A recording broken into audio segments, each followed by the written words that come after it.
नमस्कार, मी ऐश्वर्या खेडेकर. तुम्ही पाहताय दीपवाहिनी. सुरुवात करूयात बातमीपत्राला, पण त्याआधी पाहूयात आजच्या महत्त्वाच्या घडामोडी. किल्ले रायगडावर छत्रपती संभाजीराजेंचा 342वा राज्याभिषेक सोहळा संपन्न.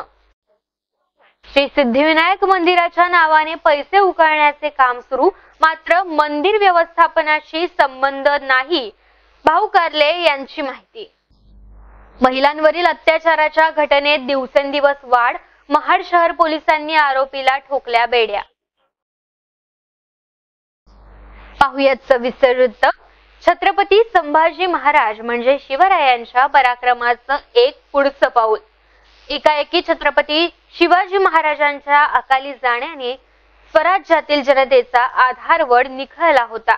जनता आपलं काय होणार या चिंतेत असताना छत्रपती संभाजी महाराज यांचा राज्याभिषेक झाला आणि संभाजी राजेंनी जनतेचा हरवलेला आधार परत आणण्याचं काम केलं. स्वराज्याचे दुसरे छत्रपती बनून शिवाजी महाराजांच्या काळातील व्यवस्था यापुढे देखील तशीच राहील अशी हमी त्यांनी जनतेला दिली. आज 16 फेब्रुवारी 2024 छत्रपती संभाजी महाराज यांचा तिथीनुसार राज्याभिषेक दिन हा मोठ्या उत्साहात संपन्न झाला. हिंदुस्थान श्री शिवप्रतिष्ठान हिंदुस्थान आणि सकल हिंदू समाज यांच्या वतीने प्रथमच संगमेश्वर कसबा येथे धर्मवीर छत्रपती संभाजी महाराज राज्याभिषेक दिन सोहळा संपन्न झाला. यावेळी या कार्यक्रमासाठी श्री शिवप्रतिष्ठान हिंदुस्थान राष्ट्रीय अध्यक्ष रावसाहेब देसाई आणि रत्नागिरी जिल्ह्यातील श्री शिवप्रतिष्ठान हिंदुस्थानचे धारकरी आणि सकल हिंदू समाज पदाधिकारी उपस्थित होते. यावेळी ढोलताशांच्या गजरामध्ये पालखी मिरवणूक सोहळा आणि मर्दानी खेळांचे प्रात्यक्षिक देखील दाखवण्यात आले. तर स्वराज्याची राजधानी किल्ले रायगडावरती छत्रपती संभाजी महाराज यांचा 342वा शिवराज्याभिषेक सोहळा संपन्न झाला. शिवसेना उपनेते तथा पक्षप्रतोद महाड पोलादपूर माणगावचे शिवभक्त आमदार भरत गोगावले यांच्या प्रमुख उपस्थितीत हा सोहळा पार पडलाय. रायगड दिनोत्सव संभाजी महाराज समिती यांच्या मार्फत सदर सोहळ्याचे संपूर्ण आयोजन करण्यात आले होते. ढोल ताशांच्या गजरात छत्रपती संभाजी महाराजांची पालखी मिरवणूक काढत होळीच्या माळावरून राज दरबारी आणण्यात आली. छत्रपतींना जलाभिषेक घालत छत्रपतींचा राज्याभिषेक सोहळा संपन्न झाल्यानंतर आमदार भरत गोगावले हे हेलिकॉप्टरने शिवसेना महाअधिवेशनासाठी कोल्हापूरकडे रवाना झाले.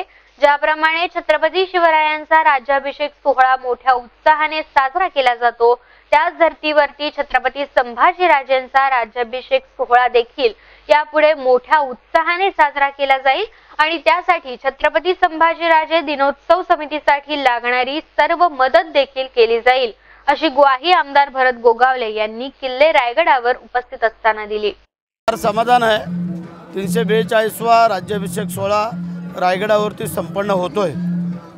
आमच्या रायगड दिनोत्सव संभाजी महाराज समितीने हा राज्याभिषेक सुरू केलेले इथे आता जवळजवळ हे 7 वर्ष झालेली आहेत आणि हे आता हळूहळू वाढत जाईल.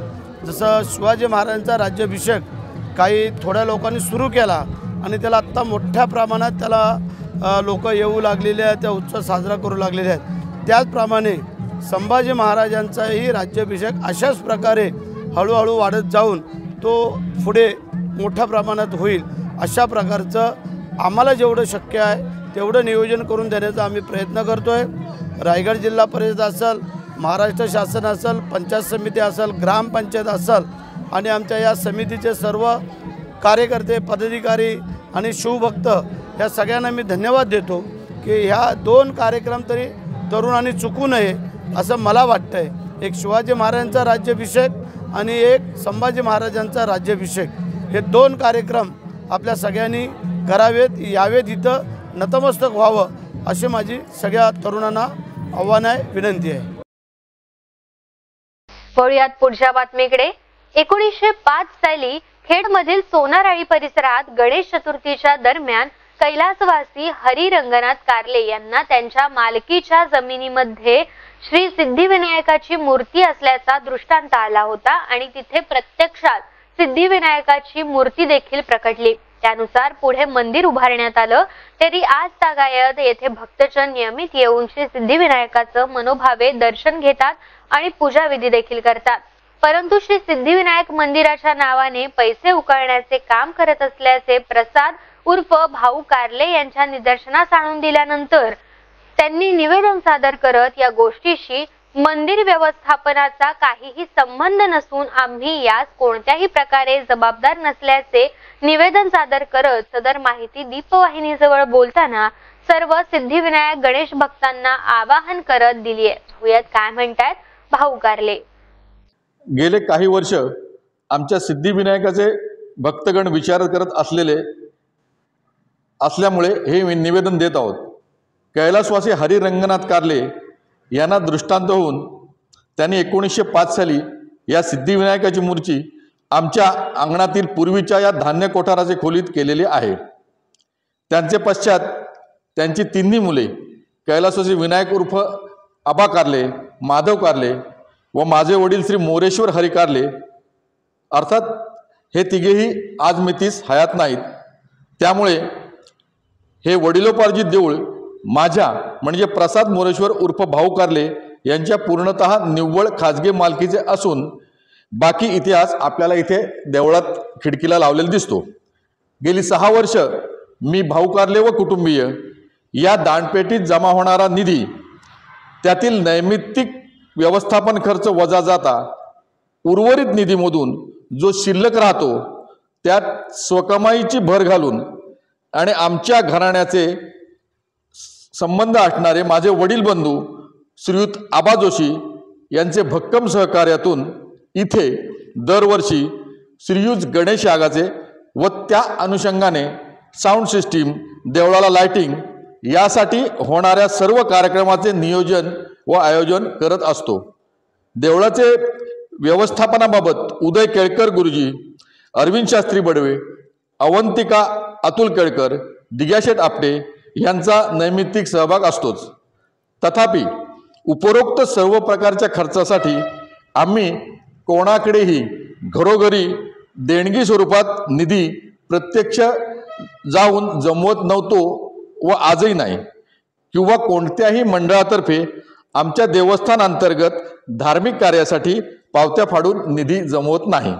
तरी जर कोणी आमच्या सिद्धिविनायक मंदिरासाठी निधी मागण्यास आल्यास त्याचा आम्हा म्हणजे भाऊ कारले व कुटुंबीय व या देवळाचा कोणत्याही प्रकारचा संबंध नाही अथवा त्यास आम्ही कोणत्याही प्रकारे जबाबदार नाही याची कृपया सर्व भक्तगणांनी नोंद घ्यावी।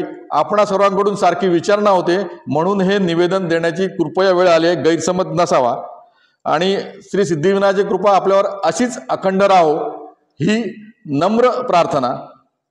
या प्रसिद्धीसाठी आम्हाला दीपवाहिनीचे श्रीयुत बिपिन शेठ पाटणे आणि सर्व कर्मचारी वृंद यांनी जे सहकार्य केले त्याबद्दल त्यांचे सिद्धिविनायक देवस्थानतर्फे मनपूर्वक आभार। धन्यवाद।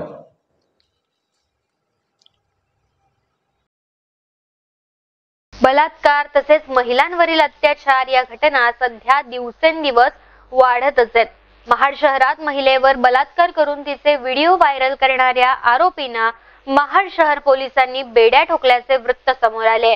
मागील 6 वर्षापासून सातत्याने एका महिलेवरती बलात्कार करून मोबाईलद्वारे तिचे अश्लील व्हिडिओ आणि फोटो आपल्या मित्रांमध्ये व्हायरल करून त्या बदल्यात पैसे उकळणाऱ्या एका मुख्य आरोपीसह अन्य 4 जणांवरती महाड शहर पोलीस ठाण्यात गुन्हा दाखल करण्यात आल्याची खळबळजनक घटना महाडमध्ये घडली आहे। महाड शहर पोलीस सूत्रांकडून मिळालेल्या माहितीनुसार 14 फेब्रुवारी रोजी संबंधित पीडित महिलेने याविरुद्ध तक्रार दाखल केली। त्यानुसार या महिलेवरती सन 2018 पासून मुख्य आरोपीद्वारे बलात्कार करण्यात आला असून मोबाईलवर संबंधित महिलेचे अश्लील फोटो आणि व्हिडिओ काढून ते आपल्या मित्रांमध्ये मोबाईलद्वारे प्रसारित करून आणि इतर अन्य ठिकाणी व्हायरल करण्याची धमकी देऊन त्या बदल्यात सातत्याने पैशाची मागणी करत संबंधिताकडून 2,20,000 रुपये उकळले असल्याची माहिती या महिलेने दिली आहे। याबाबत पीडित महिलेने दाखल केलेल्या तक्रारीनुसार मुख्य आरोपी इम्रान इब्राहिम अंतुले राहणार सांडवे महाड रायगड याच्यासह सनाउल्ला पोरे, ऐनान सनाउल्ला पोरे दोघेही राहणार गोरेगाव माणगाव मैनुद्दीन हिदायत ढोकले राहणार लाडवली मोहल्ला महाड आणि अकिल अफसर फामे राहणार महाड अशा 5 जणांवर विविध कलमा अंतर्गत महाड शहर पोलीस ठाण्यात गुन्हा दाखल करण्यात आलाय। तरी सर्व आरोपी आता अटकेत आहेत। या घटनेचा अधिक तपास पोलीस ठाण्याचे पोलीस निरीक्षक रमेश तडवी हे करतायत।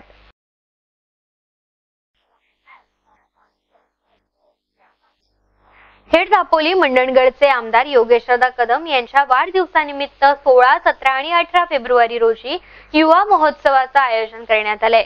तरी शिवसेना नेते माजी पर्यावरण मंत्री रामदासभाई कदम यांच्या प्रमुख उपस्थितीत आणि शुभ हस्ते युवा महोत्सवाचं उद्घाटन संपन्न होईल।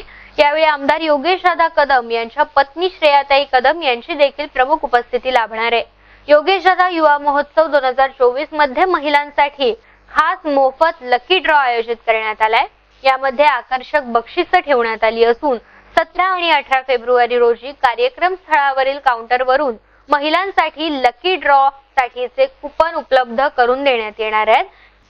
खेड नगर परिषदेच्या मागील किशोरजी कानडे क्रीडांगण येथे युवा महोत्सव 2024 संपन्न होत आहे। तरी नागरिकांनी यात आपला सहभाग दर्शवावा असे आवाहन करण्यात आले।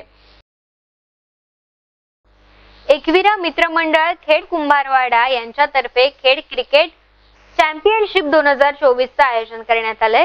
तरी 15, 16 आणि 17 फेब्रुवारी रोजी संपन्न होत असलेल्या या चॅम्पियन लीग मध्ये प्रथम पारितोषिक 33,000 रुपये आणि आकर्षक चषक, द्वितीय पारितोषिक 22,000 रुपये आणि आकर्षक चषक, तृतीय आणि चतुर्थ पारितोषिक प्रत्येकी 5,000 रुपये आणि आकर्षक चषक देऊन सन्मानित करण्यात येणार आहे।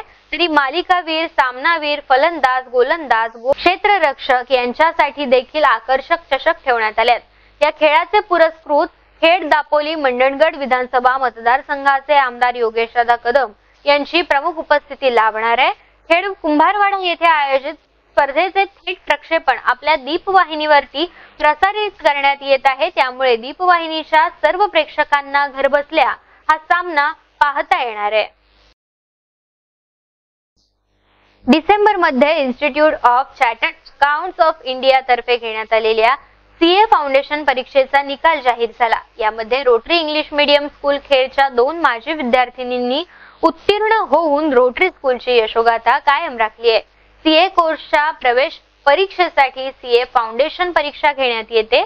या परीक्षेकरता संपूर्ण देशभरातून वाणिज्य शाखेतील विद्यार्थी मोठ्या संख्येने प्रविष्ट होत असतात। यामध्ये रोटरी स्कूलच्या वाणिज्य शाखेतील अमृता पवार आणि नेहा पाटील या माजी विद्यार्थिनींनी आपल्या बुद्धिचातुर्याच्या बळावरती सीए फाउंडेशन परीक्षेत उज्ज्वल यश संपादित केले। विद्यार्थिनींनी प्राप्त केलेल्या या यशामुळे त्यांचे सर्व स्तरातून कौतुक करण्यात येत आहे।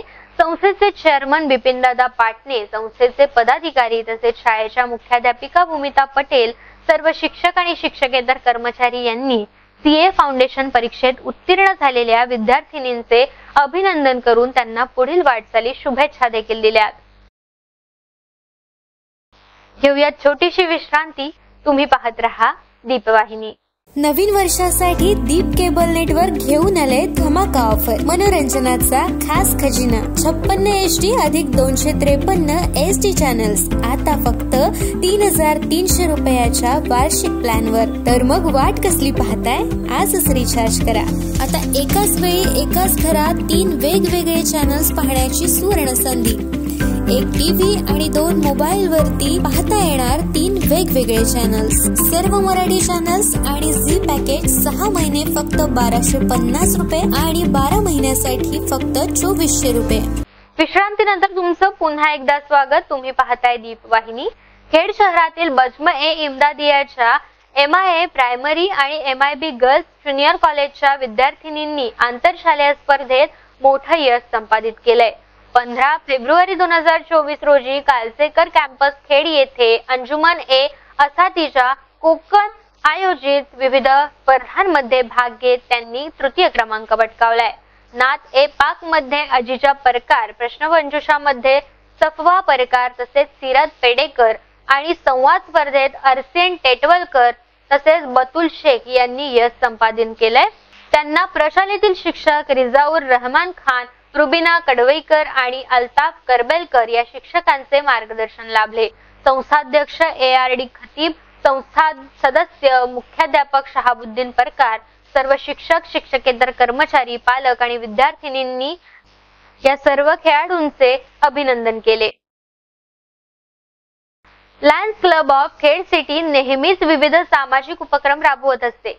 त्याचप्रमाणे यावेळी लायन्स क्लबचे उपाध्यक्ष परेश चिखले यांच्या वाढदिवसानिमित्ताने खेड जामगे येथील वृद्धाश्रमातील वृद्धांसाठी गरम पाण्याची पिशवी आणि फळे वाटप करण्यात आली. यावेळी येथील आजी आजोबांनी या उपक्रमाचे कौतुक करत लायन्स क्लबचे आभार मानले. क्लबचे अध्यक्ष रोहन विचारे, उपाध्यक्ष परेश चिखले, माजी अध्यक्ष पंकज शहा, राजेश जोयसर आणि सदस्य उपस्थित होते. लायन्स क्लब ऑफ खेड सिटीचे उपाध्यक्ष लायन्स परेश चिखले यांच्या वाढदिवसानिमित्त खेड शहरातील जिल्हा परिषद शाळेतील विद्यार्थ्यांना खाऊ वाटप करण्यात आलं.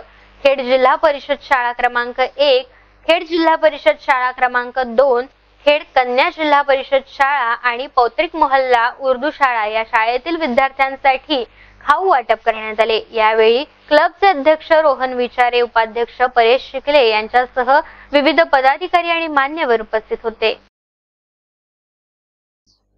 महाराष्ट्र राज्य ग्रामीण जीवनोन्नती अभियानाअंतर्गत स्थापन करण्यात आलेल्या क्षितिज महिला प्रभाग संघ बिरवाडीची द्वितीय वार्षिक सर्वसाधारण सभा 15 फेब्रुवारी रोजी डॉक्टर स्मिता पाटील गटविकास अधिकारी यांच्या प्रमुख उपस्थितीत संपन्न झाली. या सभेनिमित्ताने महिला उत्पादित वस्तूंचे विक्री आणि प्रदर्शन करण्यात आले होते.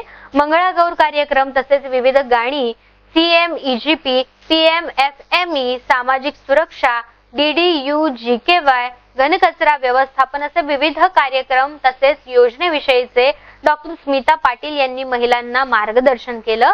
या कार्यक्रमावेळी कार्यक्षेत्रातील संचित पार्टे, मनाली शिगवण, योगिता जैतपाल, दर्शना श्रीवर्धनकर, सोमनाथ मासाळ, सायली कोंडाळकर आणि प्रभाग क्षेत्रातील सर्व प्रभाग संघ पदाधिकारी, ग्रामसंघ पदाधिकारी, सर्व केडर आणि महिला उपस्थित होत्या. शिवसेना उद्धव बाळासाहेब ठाकरे खेड शहर यांच्या वतीने महिलांसाठी हळदी कुंकवाचा समारंभ संपन्न झाला. सायलीताई संजयराव कदम यांच्या मार्गदर्शनाखाली 16 फेब्रुवारी रोजी शिवसेना उद्धव बाळासाहेब ठाकरे खेड शहर महिला आघाडी आयोजित हळदी कुंकू समारंभ संपन्न झाला. तिनबत्ती नाका मुकादम लँडमार्क येथील माजी आमदार संजयराव कदम यांच्या जनसंपर्क कार्यालयामध्ये सदर हळदी कुंकवाला खेडमधील महिलांनी मोठी उपस्थिती दर्शवली होती. यावेळी शिवसेना उद्धव बाळासाहेब ठाकरे खेड शहर सर्व महिला पदाधिकारी उपस्थित होत्या.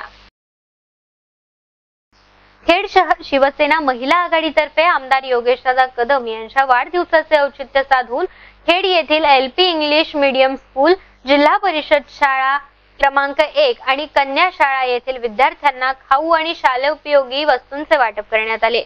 यामध्ये या लहानग्यांसाठी biscuit, chocolate, sketch pen, pencil, sharpener, pen यासह वस्तूंचे वाटप करण्यात आले. यावेळी महिला आघाडी शहर संघटिका माधवी बुटाला, माजी नगरसेविका सीमा वणकर, रुपाली खेडेकर, सुरभी धामणसकर, रसिका खेडेकर, अरुणा पाटणे, अश्विनी वडके यांच्यासह महिला आघाडी सदस्या उपस्थित होत्या.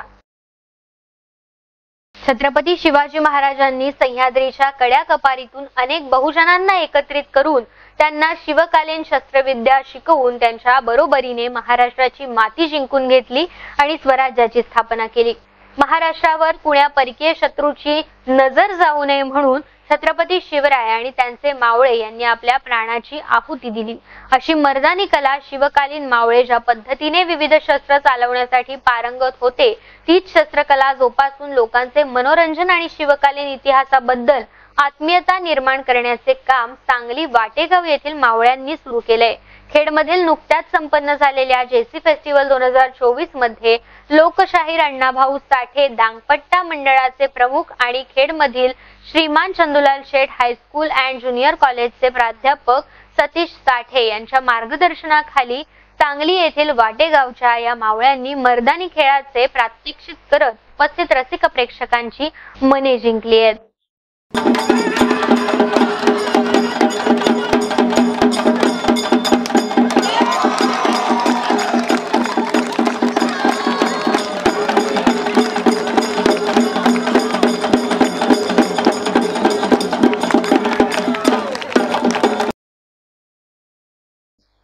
याचबरोबर वेळ झाली इथेच थांबण्याची. तुम्ही पाहत रहा दीपवाहिनी.